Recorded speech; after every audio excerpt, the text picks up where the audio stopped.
Well, the U.S. border invasion is destroying America's biggest cities with crime, rampant crime, taxing city resources, of course, once reserved for people who pay taxes, and then combine that with defunding the police departments, and it's a perfect storm. Chicago is being ripped apart. Even Obama advisor David Axelrod admitted as much this weekend.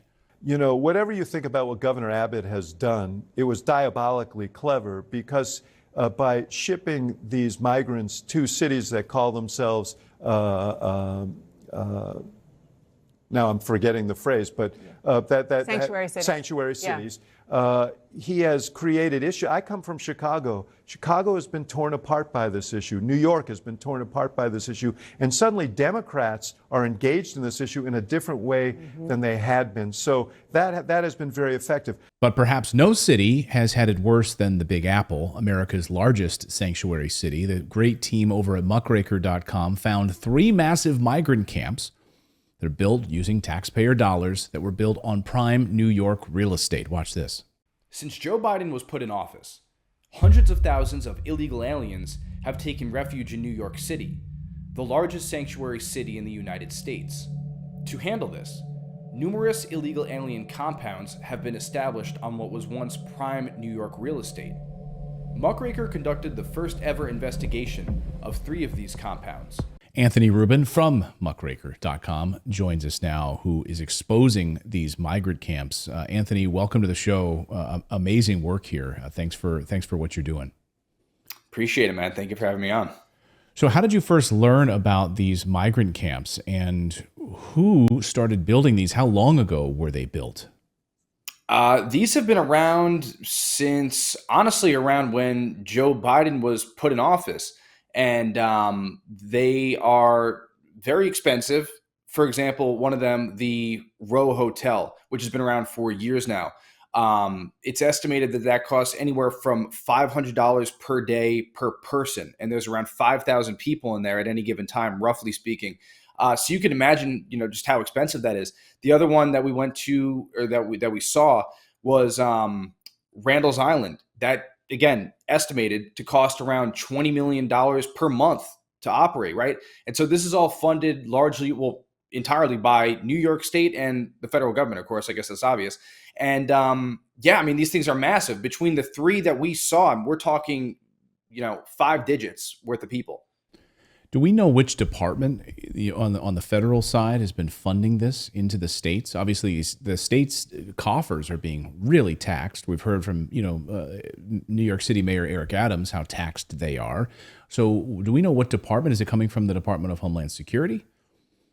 Yeah, that's actually a really good question. And that's actually a fault of mine that I don't have that for you right now. I'm not entirely sure what department that's coming from. But it's split. And, it's split between state and federal. And that's one of the things you keep hearing Mayor Adams talk about. He's like, well, we're going to get help from the state, or we're going to get help from the federal government on this, trying to sort of act like he's lessening the blow to the people of New York, who are really the ones that are getting hurt here. I mean, these are built on, like you said, prime New York real estate. The Row Hotel is 1 block from Times Square, right? You got homeless Americans that are walking around out there. I can't imagine being a New Yorker. If you're living in Manhattan, you're paying between state and federal and city taxes. At the end of the day, you're paying like 50% of your income in taxes. And you have these people that came over here, have never paid a dime, never contributed to the country. They're living for free and, getting free food and basically, lowering the price of your property and everything else. So that's what's going on. It must be infuriating for people living there. Yeah, I used to work in New York City. I used to work 1 block away from the Row Hotel when I worked at Fox News in Midtown Manhattan. And of course, you're paying a city tax to work in the city. Even if you live out in New Jersey or Connecticut or some other place, you're paying that city tax. And of course, then you're also paying $30, I think it is, to come across and use the Lincoln Tunnel or use the Holland Tunnel to come through. You're paying all of these taxes coming and going into New York City, but these individuals, of course, don't have to pay any of that. We do know in other reports that FEMA dollars have been used, Federal Emergency Management Agency money, to set up and support some of these camps in other areas. So one can only imagine where this money is flowing from. But I want to talk about the camps themselves. You obtained this video. And can you just walk me through what these camps look like, who's in these camps, where are these individuals coming from, and what sort of staffing do they have? Absolutely. So Great question. So what types of individuals? Individuals from all over. Obviously, South Americans for sure, right? You got the Colombians, the Venezuelans, the Ecuadorians for sure. But then you got other ones. There was actually a couple of people that we saw in there from Russia, surprisingly. There were some Chinese in there, which I found interesting because usually the Chinese are more well-funded, right? But, we actually in this footage saw a Chinese man who was at the Row Hotel. If you check out Randall's Island, the footage there, it's actually full of men from Africa. We're talking Guinea, Senegal, and some other countries there mixed in, but those were some of the big ones. Morocco was another one. And, those are the kind of people that you're seeing in some of these places. But, depending on where you look, for example, I didn't see in this footage any Africans at the Row Hotel, but Randall's full of Africans almost entirely. And it's interesting, are these individuals coming up on buses that have been provided to them with U.S. taxpayer dollars, or are they migrating into New York City some other way, using some other mechanism? Because we've seen, obviously, Governor Abbott and others, of course, using the buses then to take them to these sanctuary cities. As you heard David Axelrod just talking about, it's been a, as he described it, a diabolical plan. Are they coming that way or through some other mechanism? Yeah, well, to the best of my knowledge, some of them come up there on their own accord, and some of them, I believe, have their bus tickets funded by whatever charity. They decide basically, here's where I want to go. I want to go to Chicago, or I want to go to New York, and they get sent up there. And because New York City is a sanctuary city, actually by law, a law that was actually recently overturned, which is, I suppose, is actually a good thing for the people of New York City that are actually paying taxes.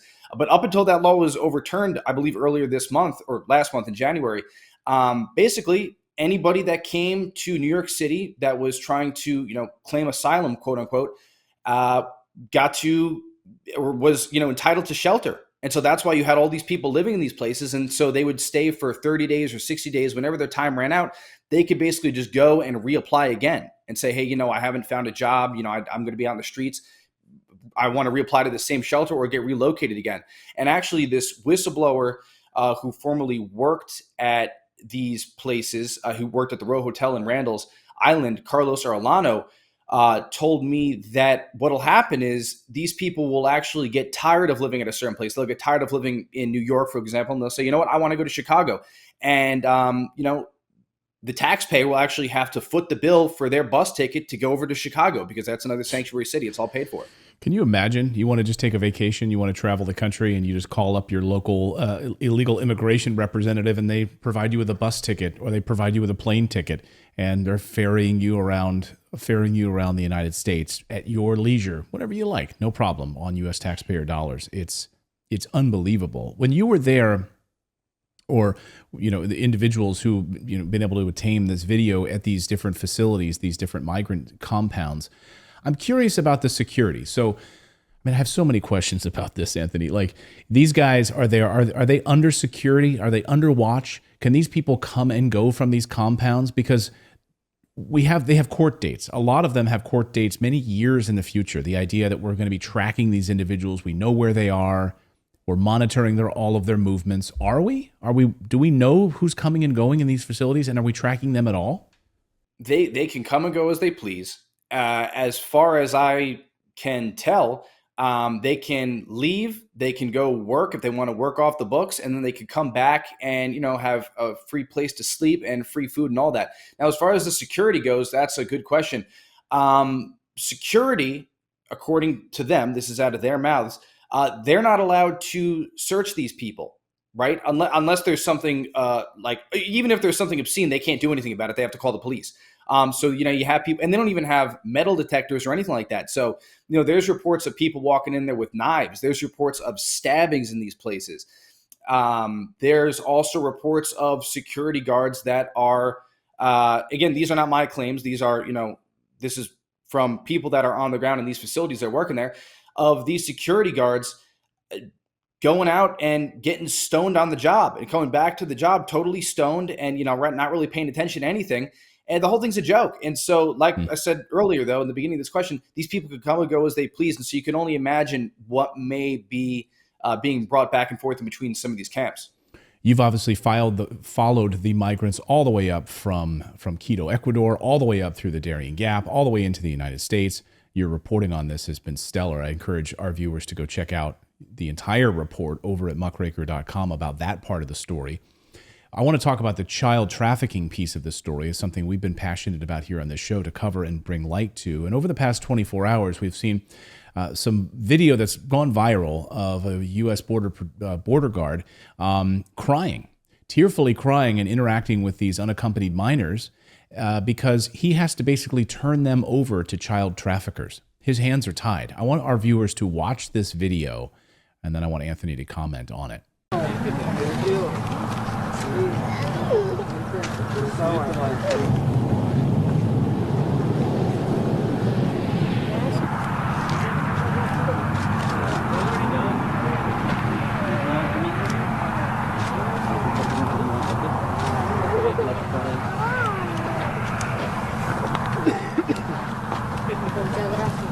Esto boleto aquí, córtale y pon en tu bolsillo.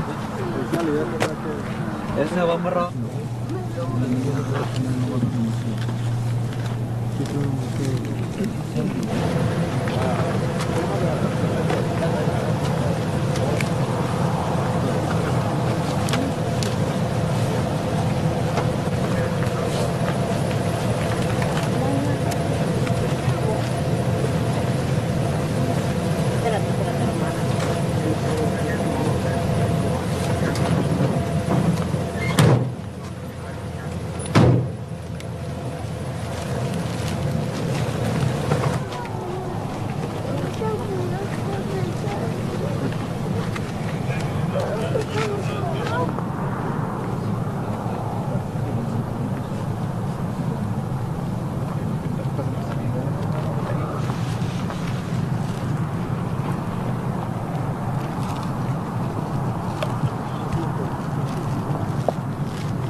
So, Anthony, when you were at these compounds in New York City, were you what in the way of children were you seeing here? Unaccompanied minors, and what was the situation or system like for children?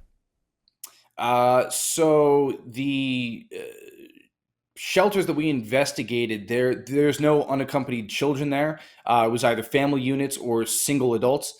But what I will say is this: in New York, what I did do was stop over at LaGuardia Airport, and I was there. I was actually staking out there. Perhaps I shouldn't actually say this on camera because the people that are, moving these children are going to get wise to what's going on here if they're paying attention. But I've already said it. So I was at LaGuardia Airport and staking out there for many hours a day, waiting to see these escorts coming from, different companies like MVM or Southwest Key. And, if you wait there at LaGuardia and you wait for the flights coming in from Texas, you'll see this, and you will see them come with, 2 kids, 3 kids, 4 kids, 5 kids. Sometimes they hand them off right there at LaGuardia to the sponsor. Literally just hand over the kids, sign some paperwork, hand the kids over. I caught all of this. I saw it right in front of me. Or they'll go and they'll load them up into a black van and take off. And that's happening all day at LaGuardia. You know what's incredible is that, of course, we know, and this is I guess if you want to call it the unofficial number, which is very outdated at this point, but everybody likes to throw around the 85,000 number, right? That's 1/3 of the kids that have gone missing. That's way outdated though. Airport staff, they see this every day, and they just don't have any idea what's going on. And so when I told them, I said, hey, do you know what you're looking at here? These are unaccompanied minors. 1/3 of them have gone missing. They actually can't believe that I'm telling them this. And they thought I was a nut job until I actually showed them the articles. And then they're like, oh my God, I can't believe this. I had no idea. Wow. You go to the Denver International Airport, they have signs posted on baggage claim, just warning people about unaccompanied minors and child trafficking. But what are those signs really doing? If these airport employees, the security guards, are not empowered to do anything about it. Right. Yeah, well, it happens right there. The handoffs literally happen right there in the baggage claim. So you could have actually, there's reports of MS-13 picking up these kids, right? Being quote unquote sponsors for these kids. So you could theoretically, and I don't think it's theoretical, I'm sure it's happened, have MS-13 gang members picking up kids at a public airport happening right in front of hundreds of people and nobody has a clue. Well, somebody has a clue. They're just not doing anything about it. They're fully aware of what's happening, and they're not doing a damn thing about it. True. I hope that, with the type of journalism that you're doing here and that we're trying to shed light on, that somebody, please pay attention to this and put a stop to this. Anthony Rubin and the team over at muckraker.com. We appreciate you joining us, Anthony, as always. Great work. And the full video and the full report on these migrant camps in New York City is available now. You can go check it out on muckraker.com. Thanks again, Anthony. Thank you. I appreciate it. I really hope you enjoyed watching this video. YouTube thinks that you'll actually like this next video right here. It's personalized based on your own viewing habits. So if you watch the video, please leave a comment. Let us know what you think about it. And we will see you next time, everyone.